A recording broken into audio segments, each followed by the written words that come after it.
The Destruction characters. Who cares about my little blurb about them because this is it. The final path tier list. I'm just happy I don't have to parse through that Nihility path again because that was a nightmare. Thank you all for sticking around me and my questionable takes, and I hope this installment does not disappoint. Here's the criteria as always, pause if you want to read it, but also, ooh, there is now a new tier added. As I made all of these tier lists, I found it difficult to fit the units into the top 2 tiers, as there seemed to always be a pretty large gap in between them, so this new tier serves to fill that gap. After this video, I plan on making a combined tier list out of every tier list I've made so far, and in that I will put units into this new tier accordingly, so some will go up and others will go down. After that, I will update this tier list every patch to add new units and account for meta changes, so this video is not the end of this tier list format. But enough preamble, let's get on to the list.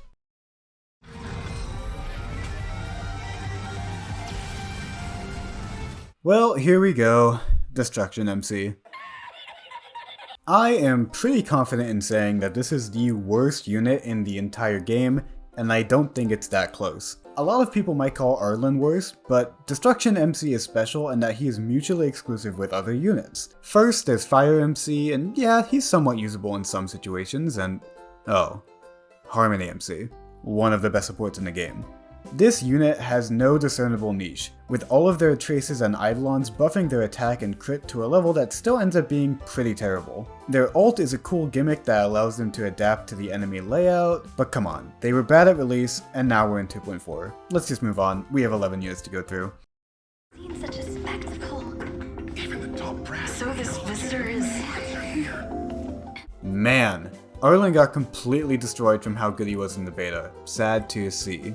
Arlen stands along the other Destruction nobodies in just generally having very poor damage. He is only able to excel with endgame content if he has uber premium supports, but this general guideline is stricter for him than normal due to his HP draining mechanic. He wants to be as low HP as possible, meaning using Fushuan can be risky, and using Aventurine can also be risky if his shield ever gets taken down. In general, he is an incredibly squishy unit with not much damage to compensate for that fact, which is very sad to say. Those of you who can perform well with him, I salute you. Last time, it took me a while to get through the .4 stars in the Nihility tier list. This time, it's taken me a while to get through whatever it is these three have going on. Hook is a similarly terrible unit to her previous competition. She only ranks as high due to not having the clearly identifiable and detrimental problems that Arlen and Destruction MC are tied to. She is a very weak carry that can work well with premium supports, but is replaceable by just about anyone. What else is there to say? She barely even has AoE in her kit, so she doesn't even really feel that Destruction E. Again, let's just move onwards and upwards to better units. Sorry, Hook. frustration and weakness. Okay, our first actual unit to talk about. Kind of. Misha has some things going for him. With proper support, his ult actually can do semi-decent damage, acting similar to Lightning Lord in how you have to stack it up. His E2 gives some defense shred, which can be very valuable, and his ult can also freeze, which can help certain fights be more digestible. Also, for some reason, he has defense percent traces that give more defense percent than normal, like it's some sort of priority stat for him. Yep, a 4-star design at its finest. Look, Misha works in concept, but there is really never a real reason to use him unless if you just like him. He's pretty thoroughly outclassed by every unit from here on out, as we're about to have a big jump in unit viability.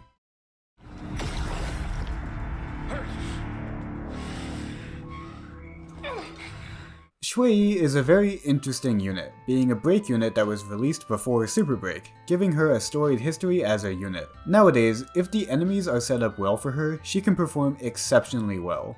For example, during the first Apocalyptic Shadow run with Kikolia, she did really well due to the quantum weakness and emphasis on breaking. But this gimmick is also her biggest weakness. She is inconsistent to use. While she can work better than most other options in Super Break, her reliance on weaknesses without an implant to make her kit function makes her only usable sometimes, which is not what you want from a carry. This can be partially relieved by using someone like the new Hunt March, who can give her a lot of passive stacks through her constant toughness attacks, but the fact is, investing in her is a bit of a gamble. When she works, she works. But being universal is especially important for a carry that you invest your resources into, so this hurts Shui greatly. My sword will be the last thing you see. Alright, okay, it's time for me to pay my dues. I've made fun of this man a good amount on my channel, but the truth is, I'm bitter. I pulled for him day one on his banner. The relics I've farmed for him are some of the best on my entire account, I'm not exaggerating, and I never use him. I try to find a reason to, but I never do. The man is just seriously lacking in the damage department for a 5-star. You don't need me to harp on something that's already so well known, so I won't focus on it too much besides just saying, wow, it's pretty bad. But, to be fair, he does have some strengths that put him above the likes of Shui. For one, his lessened SP usage makes it easier to run him with a high SP usage team, meaning you can give him a slow Bronya or a Ranmei that constantly skills for higher ult up time. You can also run Sparkle and Bronya together with him to make him go incredibly fast. This is a playstyle that only a few units can really fit into, and it does make him a good bit stronger. But even then, he is still overall lacking. He is a very comfy unit to build supports around. The problem is that this comfort comes at the cost of damage. Here I am saying this over and over again even though I said I wouldn't, my bad. HP inflation is a real thing in this game, and if he is already struggling to clear fast in his current content, this only makes him less appealing to invest into for the future. Also, as you'll probably be using him with Bronya and maybe Sparkle too, this makes something like Lynx's taunt go away on him very quickly, making it hard to have a consistent taunt on him, which is really important. In content with constant enemy attacks, or if he's paired with Jingli or Jade, he can work, but for the latter, that's more them helping him work than him helping them work. If or when he gets buffed, you can laugh at me all you want, but for now, he will continue to dispatch of them in 8 cycles. Between these two is akin to family.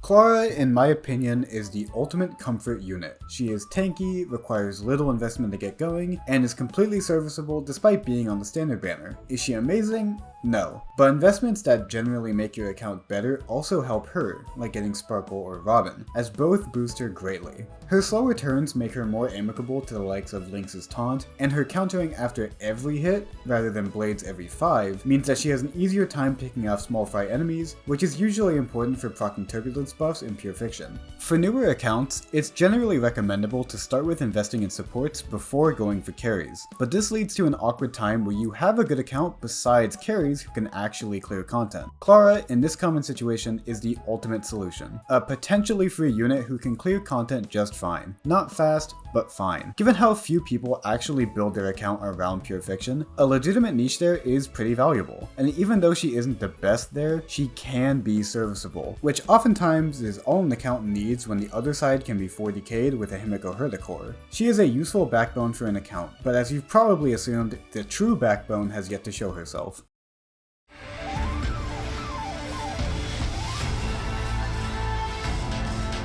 We are now at the long-awaited actual limited destruction units. Woo! Starting us off, Mr. Dan Heng and Baiba Lune. Now, I'll come out right now and just say that Jingliu and Dill are rather interchangeable on this list, usually just being stronger or weaker depending on the account. But overall, I think that while Dill has a slightly higher ceiling than her when using premium options, Jingliu's extra potential utility in pure fiction lets her win over him in the end. But enough about her, this is Dill's time to shine. Like Kafka, I think the main problem with him is how strictly reliant he is on another premium option to really succeed. This time that option being Sparkle.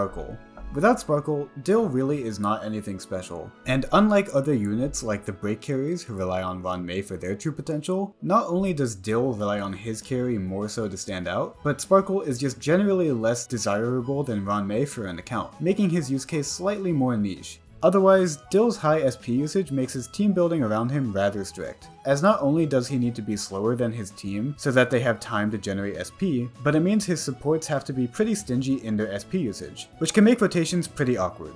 But with Sparkle, or with a turbulence buff that gives him enough energy, he can put in a lot of work. I'll also say that his toughness damage is appropriately high when looking at his animations, so using him in Apocalyptic Shadow for the free energy makes a good amount of sense. But generally, would you recommend him to a new player?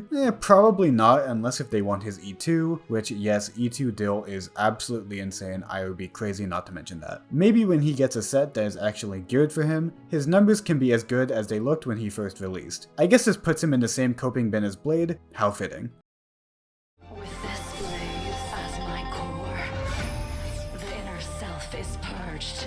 Jingliu, the opposite to Dill in many ways despite being so relatively similar in strength. Where he costs a lot of SP, she costs very little. And where Dill relies on limited supports to shine, she is able to make do with just Bronya, albeit to slightly worse effect. Her strength and weaknesses are similar to Blade in a way. Her lesser SP usage makes Bronya slot in very nicely, essentially doubling her turns. In this, she can also use the aforementioned Bronya Sparkle combo very nicely. And of course in true hypercarry fashion, she also utilizes Ranmei and Robin to great effect as well. But her turn advancement when going into the enhanced state, coupled with Bronya and potentially Sparkle, makes her turns go by very fast, which then makes the buffs on her also run out extremely quickly. But even with that problem, her damage does not lie, and the free amount of stats that she gets just by existing makes her very easy to build with a very high damage floor. But nowadays, those extra stats help her remain relevant. They don't help her stand out above the rest like she did when she came out. In modes that give free energy, like an Apocalyptic Shadow, she's great. Staying in her enhanced state makes her feel like a modern day unit. And in pure fiction, she can put in work about just as well as you'd expect a destruction unit to, thanks to her multitude of turns and extra energy from killing waves of enemies. But compared to the competition, her ceiling is rather low for a carry, and it's difficult to see how fast her age as a unit will start to show from here.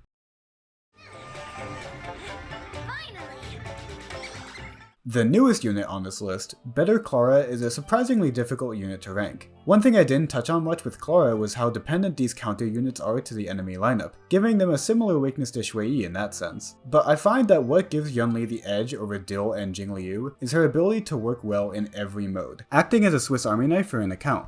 It's not like with Jingliu where she can work in pure fiction, Yunli does well in pure fiction, pairing well with the likes of Herda to achieve 40k points pretty easily. And Apocalyptic Shadow usually has a high frequency of attacks, leading to her talent proccing more, which means more ults, which means faster clears. While she can get screwed over by certain enemies, like that cup guy that seems to be in every Memory of Chaos rotation, her kit is pretty well suited to work alongside power creep. As enemies get faster, she will counter more in return. This is the same kind of future-proofing I gave Buhil a lot of credit for with how his break damage scales, and it makes Yunli a rather recommendable unit. It also helps that she has both a strong baseline for an account and very reasonable investments to reach her max potential. Lynx with her taunt makes the sustain role really easy to fill, and Tingyun's abundance of energy makes her a really good support for her. This means that while Robin, or Sparkle, or Jiaoshu can make her damage a lot higher, her base performance is already good enough to clear, just not in any absurdly fast manner. With where the meta is now, I think it's just a general positive to have a follow-up attack, as this gives you so many extra synergies, like working with the new March, Aventurine, Topaz, or again the likes of Herda or Jade in pure fiction. As mentioned with Clara, I see Yunli as the ultimate backbone for an account in the carry department. Can she be outclassed by the meta's top dogs on an individual basis for each mode? For sure, but she can help cover weaknesses for an account like no other unit, which is a very useful strength to have. Say it with me everyone, yeah, duh. I am of the opinion that Firefly is the best carry in the entire game. Yes, I do think she edges out Acheron barely for that title. If you've watched my other tier lists, you've already heard me sing the praises for both break teams and teams that don't require a lot of work to get going, and Firefly fits both of those criteria. Her literal best team only has one premium unit. Everyone else is entirely free, making the difference between her worst and best team surprisingly small, compared to someone like Acheron who has a good baseline but also needs a good amount of support to reach her true potential. She is ultimately very reliant on Ranmei to hold this top spot, but it just so happens that Ranmei is who I consider to be the best unit in the game, so getting her for an account is recommended regardless, which is helped even further by the fact that Firefly and Ranmei ran together for her first banner. It's also just kind of a fact that right now the game is pretty geared towards her for endgame content, with the past, present, and future boss enemy never leaving Memory of Chaos, and Apocalyptic Shadow just having a very high emphasis on toughness damage and breaking. This does mean that when the meta inevitably shifts away from breaking eventually, she might be a bit less dominant. But barring future enemies that are just immune to breaking, I don't really see a future where she isn't somewhere in the top of the meta. The only downside besides her reliance on Ranmei is that reliance means that she can kind of hog the best unit in the game, making team building across your two teams a bit awkward depending on your account. But if you have Ranmei and Firefly together, you're probably clearing anyways, so this isn't that big of a deal. Firefly is the current queen of carries. Let's see how much the jump to 3.0 carries will contest her time in the spotlight. That's everything. As I've mentioned, expect a huge combined tier list somewhere in the next couple of videos. Thank you very much for watching this series, and I hope you stick around for my other content. Bye!